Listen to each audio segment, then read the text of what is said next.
President Trump overhauling recommendations for child vaccines, signing an executive order to cut the number of diseases all children should be vaccinated against. Now, the move nearly cuts the vaccine schedule in half and is already facing backlash on both sides of the political aisle. Here's NBC's Alice Barr.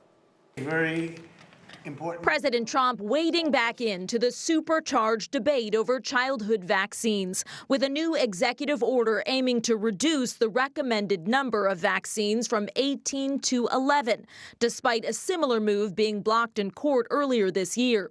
The president noting parents can still choose to give their kids all 18. We're making recommendations that are strong, but it's up to the parents if they wish. The order recommends consulting with a doctor to decide on vaccines for illnesses including RSV, COVID, the flu, and hepatitis A and B. And it calls for spreading vaccinations out across more appointments and time, including splitting the MMR vaccine into 3 separate shots.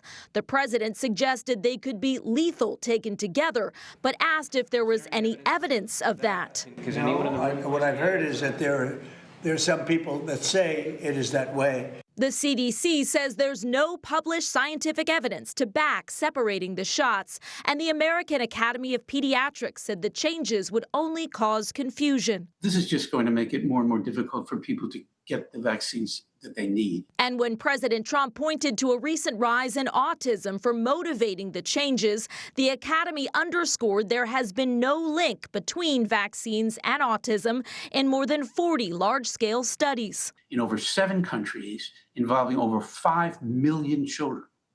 I'm not sure that there is anything that has been as thoroughly looked at as this question about whether or not there is a link between autism and vaccines. And the answer is unequivocally no. Legal experts say the order will likely be challenged in court. The recommended vaccine schedule is not a mandate, but many schools and daycare centers rely on the guidelines when setting their own requirements.